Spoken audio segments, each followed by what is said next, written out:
Assalamualaikum warahmatullahi wabarakatuh. Alhamdulillah hari ini kita bisa berjumpa untuk membahas penjelasan asesmen talent mapping yang sudah Anda lakukan.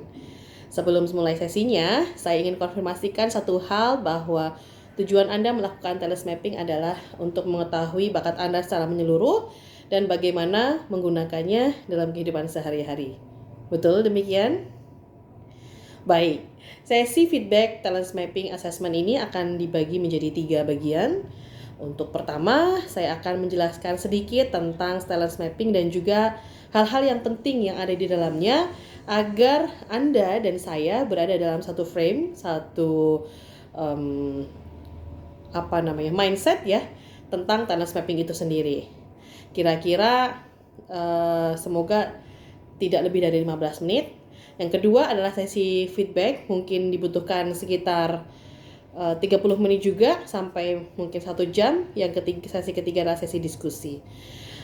Anda tetap boleh bertanya ketika saya menyampaikan hal-hal tersebut dan juga boleh feel free saja untuk kemudian mendiskusikan sesuatu yang ingin Anda diskusikan dan mungkin dirasa kurang jelas. Begitu ya.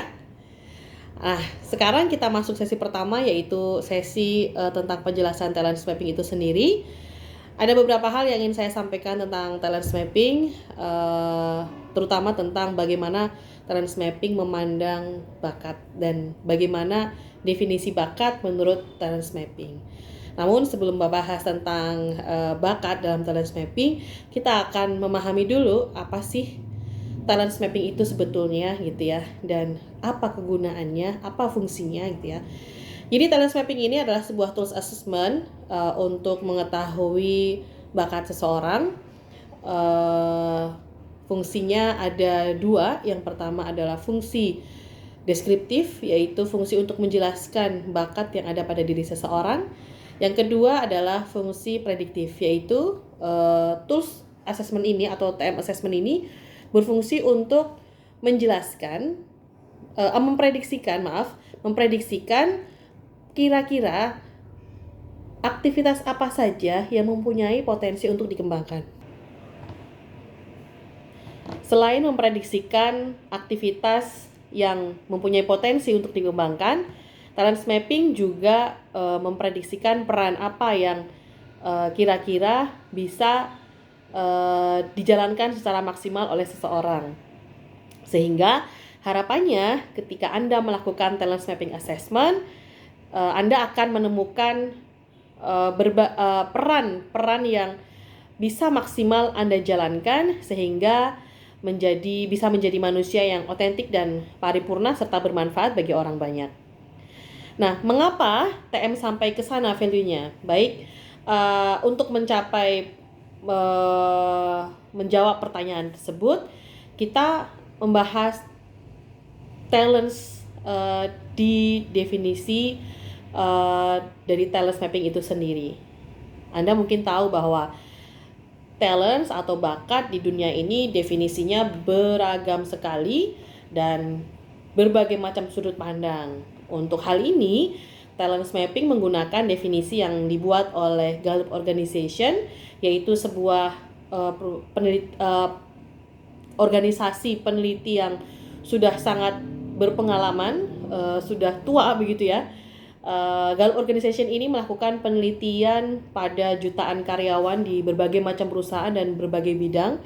Yang hasil penelitiannya itu salah satu kesimpulannya adalah bahwa orang-orang yang mempunyai atau karyawan yang mempunyai kinerja terbaik adalah mereka yang bekerja sesuai dengan sifat atau karakternya. Nah, dari sinilah kemudian diteliti lagi karakter apa saja yang ada pada jutaan karyawan tersebut dan disimpulkan ada 34 tema karakter atau tema sifat atau tema bakat. Nah, jadi apa definisi talents menurut Gallup Organization? Definisi talents atau bakat adalah pola pikir, pola perasaan, perilaku yang berulang-ulang, spontan sifatnya dan alamiah sifatnya, dan bisa digunakan untuk hal yang produktif. Jadi Di sini dari definisi ini berarti talents yang selama ini kita ketahui sebagai menyanyi, menari gitu ya. Apakah itu tetap menjadi talents? Tetapkah itu sebuah bakat? Ya, gitu. Jadi dalam talents mapping, dalam talents mapping itu ada dua sumber bakat ya. Yang pertama adalah bakat yang bersumber dari sifat ya, 34 tema bakat tadi. Yang kedua, bakat yang bersumber dari panca indera yang nanti jika di aktivitas itu didefinisikan pada 15 macam aktivitas terkait bakat yang bersumber dari panca indera. Kembali pada definisi talents ya, yang disebutkan oleh Gallup Organization bahwa talents itu merupakan pola pikir, pola perasaan dan tingkah laku yang spontan, alamiah dan juga berulang-ulang yang bisa digunakan untuk produktivitas. Berarti bakat di sini itu bisa kita amati ya, baik oleh diri kita sendiri maupun oleh orang lain.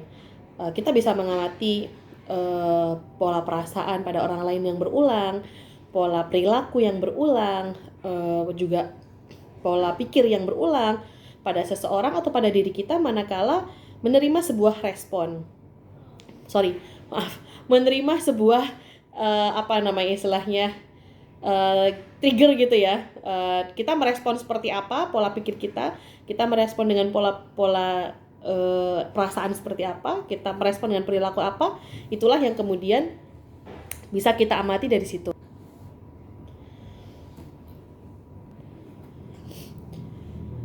Di sini talent mapping meyakini bahwa bakat itu adalah anugerah dari Tuhan, given ya, atau dalam bahasa lain talents atau bakat ini sifatnya adalah nature, tidak bisa diubah gitu ya. Kecuali memang ada hal-hal yang merubah secara dramatis atau drastis ya, seperti misalnya trauma atau kemudian punya motif yang betul-betul kuat gitu ya, sehingga motif ini kemudian menutupi bakat dia atau sifat atau karakter dia yang seharusnya begitu. Kenapa kemudian talents menurut talents mapping ini meyakini bahwa bakat ini dari Tuhan itu. Jadi begini, Tuhan itu menciptakan kita itu dengan misi hidupnya masing-masing. Anda dan saya misi hidupnya tidaklah sama. Tentunya tidak mungkin jika Tuhan tidak membekali kita dengan senjata yang mampu untuk membantu melaksanakan misi tersebut gitu ya. Kita dikasih misi, tentunya kita diberi misi, tentunya kita sudah dikasih senjata sebetulnya. Berupa apa? Berupa talents yang kita miliki. Nah, bakat atau talents menurut talents mapping ini karena given berarti dia sudah ada sejak dalam kandungan dan bisa dieksplorasi terus-menerus sampai usia 16 tahun. Artinya dieksplorasi itu apa? Arti dieksplorasi itu adalah dia bisa diamati, tapi kemudian bisa terus-menerus dikembangkan sehingga memang betul-betul yakin di usia 16 tahun jika memang dengan observasi yang tepat dan juga dengan pengembangan yang tepat di usia 16 tahun seseorang itu sudah bisa menemukan peran dari hidupnya dan sudah bisa menemukan misi hidupnya. Sampai penjelasan di sini kira-kira apa ada yang didiskusikan? Jika belum ada, kita lanjut ke pembahasan selanjutnya, bahwa dengan melihat definisi tersebut berarti talents mapping sebetulnya bisa digunakan di banyak sisi ya, atau di banyak tataran, baik dari tataran individu maupun tataran organisasi. Misalnya di tataran individu bisa untuk kemudian memilih jurusan, untuk menentukan karir. Kemudian di tataran organisasi bisa untuk memetakan dan mengembangkan peran SDM di organisasi dan juga lain-lain. Nah, yang perlu difahami adalah talents mapping ini merupakan potential assessment, bukan ability assessment. Jadi TM ini tidak bisa mengukur performance atau kinerja seseorang ya. Tidak juga bisa untuk mengukur kecerdasan, tidak juga bisa untuk mengukur kompetensi seseorang. Jadi orang dengan bakat dominan yang sama bisa jadi performance-nya lain, performance-nya berbeda. Karena apa? Karena nanti ada faktor-faktor lain yang juga sangat mempengaruhi seperti skill, knowledge, dan juga attitude. Nah, TM ini juga digunakan untuk developing people, artinya untuk mengembangkan orang gitu ya, bukan untuk kemudian mendeteksi orang dengan gangguan mental. Dan juga perlu difahami bahwa ketika kita punya motif, maka ini bisa mengaburkan ekspresi bakat yang seharusnya. Validasi TM bagaimana? Validasi TM assessment ini, validasinya itu tergantung oleh seberapa besar pemahaman dirinya terhadap dirinya. Seberapa besar pemahaman tentang dirinya sendiri. Karena metode dalam talent mapping assessment ini adalah self-assess inventory, di mana ya mengisi itu berdasarkan pengalaman gitu. Semakin berpengalaman, semakin memahami, maka hasilnya semakin tajam dan valid. Nah, tadi saya menyebutkan bahwa TM ini adalah potential assessment dan bukan ability assessment. Kalau kita bicara bakat, berarti sama saja kita sedang berbicara tentang bahan baku. Bahan baku itu akan tetap saja nilainya, tidak bertambah nilainya jika tidak diolah lebih lanjut. Tidak memiliki nilai jual yang lebih kalau hanya sekedar bahan baku saja. Sama seperti TM, TM ini adalah talents ya, maaf. Talents ini adalah bahan baku. Jadi bahan baku ini harus terus diolah, terus diasah agar apa? Semakin tajam dan mempunyai nilai jual. Diolah bersama dengan apa? Tadi sudah saya sebutkan, diolah bersama dengan knowledge dan juga skill dan juga attitude yang baik. Nah, pertanyaan selanjutnya adalah, apakah setelah mendapatkan penjelasan TM ini, hidup kita akan langsung berubah jauh lebih baik daripada sebelum kita mendengarkan penjelasan ini? Tentu saja tidak, ya. Karena apa? Karena yang kemudian akan membuat kita hidupnya lebih baik manakala bahan baku tersebut sudah menjadi sebuah kekuatan. Sementara untuk menjadi sebuah kekuatan, bahan baku itu harus diolah dengan knowledge, skill, dan attitude, ya. Akan tetapi minimal ketika Anda sudah dijelaskan tentang deskripsi dan juga prediksi peran Anda, minimal ada awal kesadaran yang tumbuh tentang diri Anda sebagai seorang manusia yang mempunyai keunggulan spesifik dan berbeda dari manusia yang lain. Nah, tahap awal kesadaran ini yang menurut saya sangat penting untuk menuju ke tahap yang selanjutnya. Kesadaran tentang potensi kekuatan kita, tentang kelemahan kita, tentang bagaimana kita bisa mengolah potensi kita, bagaimana cara mensiasati kelemahan kita, itu adalah awal yang luar biasa untuk kemudian selanjutnya kita bisa mendevelop kita sesuai dengan bakat Allah yang Allah beri pada kita. Dengan kata lain, ini adalah sebuah self-awareness ya, kesadaran diri. Ini akan membuat kita bisa menerima diri kita apa adanya. Ketika kita sudah menerima diri kita apa adanya, maka akan lahir sebuah kepercayaan diri. Ketika orang sudah lahir percaya dirinya, maka lahirlah sebuah kebutuhan untuk kemudian bisa meregulasi diri. Jangan sampai kemudian ketika kita sudah sadar, sudah yakin, sudah menerima diri kita dan percaya diri, maka kemudian menjadi sebuah hal yang membuat kita tidak peduli dengan orang lain begitu ya. Tapi kita juga harus memikirkan bahwa ketika kita mengekspresikan bakat kita, kita harus berpikir dalam kondisi apa bakat itu bisa diekspresikan dan dalam kondisi apa bakat itu terbatas untuk diekspresikan. Mungkin ada yang bertanya lah, terus untuk apa kita mengetahui bakat kita kalau kemudian kita tidak bisa kapanpun atau selalu mengekspresikan bakat kita? Justru itu, disitulah kemudian awareness tentang bakat ini tidak dalam rangka meremehkan atau mengesampingkan norma-norma agama sosial yang ada. Ketika kita menyadari bakat kita, ada awareness di mana harapannya apa kita sadar dengan bakat kita, di titik situlah kita juga akan sadar norma apa yang sebetulnya kita anut, sehingga tidak ada benturan antara yang menjadi bakat kita atau sifat atau karakter kita dengan norma-norma yang kita anut. Dengan kata lain, bahwa bakat-bakat yang kita punya ini,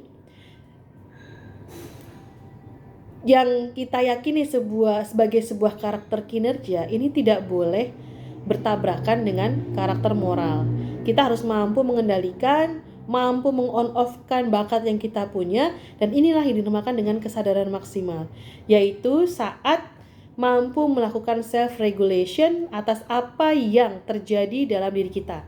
Ketika kita mampu melakukan self-regulation, maka self-development dan self-mastery bisa tercapai secara maksimal.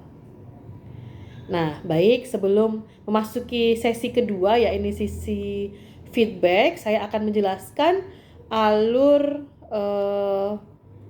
sesi feedback yang akan kita laksanakan nanti. Bahwa hasil talent mapping assessment ada 5 ya. Yang pertama adalah urutan bakat, yang kedua peta bakat, yang ketiga potensi kekuatan, yang keempat peta kekuatan atau strength cluster map, dan kelima adalah tipologi kekuatan. Nah, pada urutan bakat kita nanti akan membahas tentang 14 bakat terkuat dan dinamikanya, dan juga melihat apakah ada bakat lemah yang kira-kira mengganggu. Jika kira-kira ada bakat lemah yang mengganggu, maka kita akan mendiskusikan kira-kira bagaimana cara mensiasati bakat lemah yang ada ini. Nah, kemudian pada peta bakat kita akan membahas proyeksi atau arahan peran seperti apa yang cocok bagi Anda berdasarkan peta bakat. Kemudian pada potensi kekuatan kita akan membahas tentang 14 aktivitas yang mungkin berkembang secara baik jika dilatih. Dan kemudian pada peta kekuatan kita akan melihat secara garis besar sebaran kekuatan berdasarkan talents dan dikonfirmasikan dengan pengakuan pribadi kita. Dan terakhir pada tipologi kekuatan kita akan membahas tentang personal branding. Mungkin sampai sini penjelasan saya. Bahwa ringkasnya, bakat adalah daya dorong alami, bersifat spontan, dan menimbulkan kepuasan untuk seseorang untuk terus beraktivitas tertentu dengan nyaman. Dengan begitu, seseorang bisa terus melakukan aktivitas yang nyaman tersebut, sehingga daya penguasaan akan aktivitas menjadi besar. Dan semakin cepat menguasai, semakin dalam menguasai, dan akhirnya kemudian menjadi kekuatan. Demikian pengenalan talent mapping kali ini. Jika ada pertanyaan di pembukaan talent mapping ini, silahkan sebelum kita nanti masuk ke feedback TM assessment. Assalamualaikum warahmatullahi wabarakatuh.